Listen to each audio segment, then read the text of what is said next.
Hello दोस्तों, कैसे हैं आप सब लोग।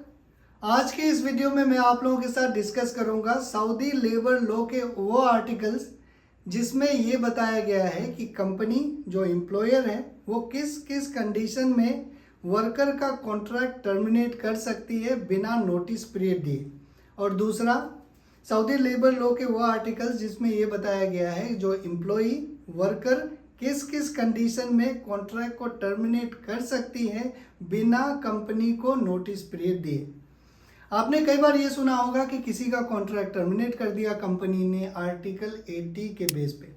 तो उस आर्टिकल में सऊदी लेबर लॉ का जो आर्टिकल 80 है उसमें कुछ कंडीशंस लिखे गए हैं। अगर उनमें से कोई भी अगर आप करते हैं, अगर फुलफिल होता है तो आपका कॉन्ट्रैक्ट, वर्कर का कॉन्ट्रैक्ट टर्मिनेट कर सकता है कंपनी बिना नोटिस पीरियड दिए।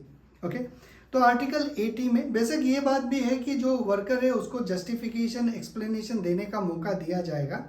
ओके, उसमें जो कंडीशंस लिखा गया है वो मैं आपको बता देता हूँ। जो पहला कंडीशन है वो ये कि अगर वर्क के दौरान अगर वर्कर अपने कंपनी के मैनेजर्स या फिर सुपरवाइजर्स या फिर कंपनी के कोई भी लोगों के साथ अगर असल्ट करता है, मारपीट करता है, तो उसे टर्मिनेट कर दिया जाएगा बिना नोटिस पीरियड दिए। पहला कंडीशन ये।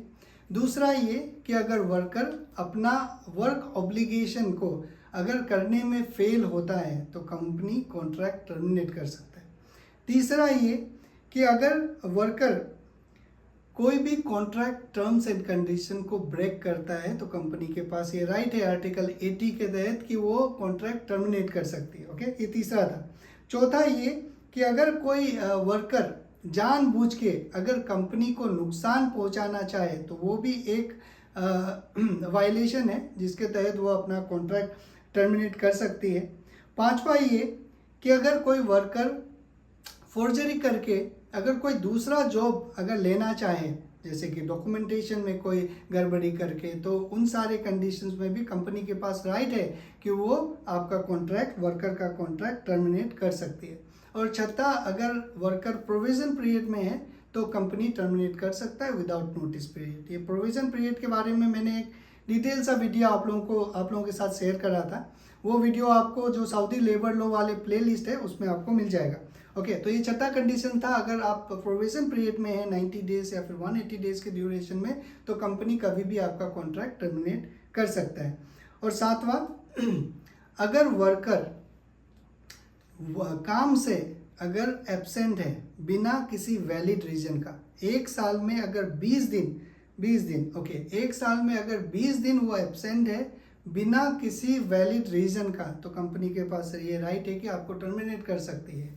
या फिर अगर 10 दिन कंटिन्यू अगर एब्सेंट है बिना किसी जस्टिफिकेशन, बिना किसी वैलिड रीजन का, तो आपका कॉन्ट्रैक्ट टर्मिनेट कर सकता है। ये है सातवां। आठवां ये है कि अगर कोई वर्कर अनलॉफुल तरीके से अगर अपने पोजीशन का एडवांटेज अपने पर्सनल गेन के लिए अगर लेना चाहे तो वो भी एक वायलेशन है, कॉन्ट्रैक्ट टर्मिनेट हो सकता है। ओके, ये सारे कुछ कंडीशंस थे। उसमें और एक कंडीशन ये भी है कि अगर कोई वर्कर कंपनी का सीक्रेट्स अगर किसी और के साथ में शेयर करता है तो वो भी एक वायलेशन माना जाएगा। तो ये लगभग 9 केसेस हैं। अगर इनमें से कोई भी अगर होता है तो कंपनी के पास ये राइट है आर्टिकल 80 के तहत कि आपका कॉन्ट्रैक्ट, वर्कर का कॉन्ट्रैक्ट वो टर्मिनेट कर सकता है विदाउट नोटिस पीरियड। ये था आर्टिकल 80। अब बात करते हैं आर्टिकल 81 के बारे में। ये एम्प्लॉयर के पास में राइट है कि ये एम्प्लॉई के पास में राइट है, जो वर्कर है उनके पास में राइट है कि वो कॉन्ट्रैक्ट टर्मिनेट कर सकता है बिना कंपनी को नोटिस पीरियड दिए। वो कौन कौन से कंडीशंस है? पहला ये कि अगर कंपनी, एम्प्लॉयर अपना कॉन्ट्रैक्चुअल ऑब्लिगेशंस अगर फुलफिल ना करे, जैसे कि अगर 3 महीना तक अगर कंटिन्यू सैलरी ना दे या फिर इकामा रिन्यू ना करे, तो उस केस में आप अपना कॉन्ट्रैक्ट टर्मिनेट कर सकता है विदाउट नोटिस पीरियड। दूसरा ये कि अगर मान लीजिए आप जब कंपनी में ज्वाइन करते हैं, आपको किसी और काम के लिए बुलाया जाता है, लेकिन आपके साथ अगर कोई दूसरा काम कराया जाता है, आपके साथ कुछ और ऑफर में एग्री किया जाता है, लेकिन वो आपका एक्चुअल सिचुएशन में दूसरा होता है, कॉन्ट्रैक्चुअल वायलेशन होता है आपके साथ, तो उस केस में आप कॉन्ट्रैक्ट टर्मिनेट कर सकती है। ओके। और तीसरा, अगर वर्कर अगर एम्प्लॉयर जो कंपनी है वर्कर के साथ में ऐसा करता है, जो आर्टिकल 80 में भी ये लिखा हुआ था कि जो वर्कर है अगर कंपनी के लोगों के साथ में मारपीट करे तो वो टर्मिनेट कर सकते हैं। ये राइट वर्कर को भी दिया गया है कि अगर एम्प्लॉयर कंपनी के कोई जो एम्प्लॉयर हैं, जो कंपनी के लोग हैं, अगर वर्कर के साथ मारपीट करता है तो तभी भी आप अपना कॉन्ट्रैक्ट टर्मिनेट कर सकता है। लेकिन उसके बारे में डिटेल में आर्टिकल 60 में भी बताया गया है, वो किसी और दिन मैं आपको बताऊंगा। ओके। और चौथा पॉइंट ये बताया है कि जो एम्प्लॉयर अगर कंपनी या फिर उनके कोई फैमिली मेंबर या फिर मैनेजर या फिर सुपरवाइजर कोई भी आपके साथ अगर इमोरल एक्ट करता है, ओके, आपको इंसल्ट करता है, उस केस में भी आप अपना कॉन्ट्रैक्ट टर्मिनेट कर सकते हैं। ये सारी बहुत छोटी सी बात है, लेकिन ये भी एक कंडीशन है। ओके। पांचवा कंडीशन ये है कि अगर, ये थोड़ा सा इंपॉर्टेंट वाला है, कि अगर आपको लगता है कि आपका वर्क प्लेस अगर सेफ नहीं है, उसमें कोई सीरियस हेजार्ड है, हेल्थ हेजार्ड है, तो उस केस में भी आप अपना कॉन्ट्रैक्ट टर्मिनेट कर सकते हैं। ओके। तो ये 2 आर्टिकल है, बहुत इंपॉर्टेंट मुझे लगता है कि सारे आर्टिकल्स में से मुझे ये 2 आर्टिकल बहुत इंपॉर्टेंट लगता है कि किस केस में कंपनी आपको टर्मिनेट कर सकता है, किस केस में आप अपना कॉन्ट्रैक्ट टर्मिनेट कर सकता है। ओके। अब इसमें टर्मिनेट तो हो गया कॉन्ट्रैक्ट, अब बात आता है कि एंड ऑफ सर्विस बेनिफिट्स का, जो हमारे बेनिफिट्स होते हैं वो कैसे लिया जाएगा। ओके। अगर आपने आर्टिकल 81 के तहत अगर अपना कॉन्ट्रैक्ट अगर आपने टर्मिनेट करा है, तो आपके पास ये राइट है कि आप क्लेम करें अपना एंड ऑफ सर्विस बेनिफिट। उसमें आर्टिकल 88 एक दूसरा आर्टिकल है जिसमें ये डिस्क्राइब किया गया है कि कंपनी के पास कितना ड्यूरेशन होना चाहिए अगर कंपनी टर्मिनेट करता है आपका कॉन्ट्रैक्ट, और अगर आप कॉन्ट्रैक्ट टर्मिनेट करता है, अगर वर्कर कॉन्ट्रैक्ट टर्मिनेट करता है, तो कंपनी के पास कितना ड्यूरेशन होना चाहिए। ये आर्टिकल 88 में लिखा गया है कि अगर कंपनी आपका कॉन्ट्रैक्ट टर्मिनेट करता है, एम्प्लॉयर टर्मिनेट करता है, तो उनके पास में 1 हफ्ते का टाइम है आपका एंड ऑफ सर्विस, और जितने भी इंटाइटलमेंट्स है आपके वो सारे आपको दे दे। ओके।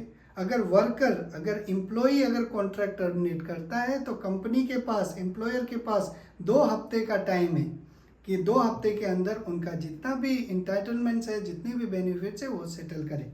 ओके। ये सारी जो बातें हैं वो आपको बहुत ज़रूरी होगा अगर आप कॉन्ट्रैक्ट टर्मिनेट करते हैं, क्योंकि बाद में आपको अपना रेजिग्नेशन लेटर देना पड़ेगा, उनको सबमिट करना पड़ेगा, और जब आप इस तरह के लेटर लिखते हैं तो उसमें आपको सऊदी लेबर लॉ का आर्टिकल ज़रूर लिखना चाहिए। जब आप वो आर्टिकल लिखते हैं तो वो क्लियर हो जाता है। वो आर्टिकल जैसे ही आर्टिकल 81, जैसे कि मान लो आपने अगर रिजाइन किया, कॉन्ट्रैक्ट को टर्मिनेट करा, तो सब्जेक्ट में ही लिख दीजिएगा कि मैं कॉन्ट्रैक्ट टर्मिनेट कर रहा हूँ एज पर आर्टिकल 81। तो आर्टिकल 81 में बहुत सारे डिस्क्रिप्शन है, वो ऑलरेडी सेल्फ एक्सप्लेनेटरी है। ओके। तो जब भी आप कोई अपना रेजिग्नेशन लेटर लिखे कंपनी को, तो सऊदी लेबर लॉ का जो आर्टिकल है वो जरूर रेफर कीजिएगा।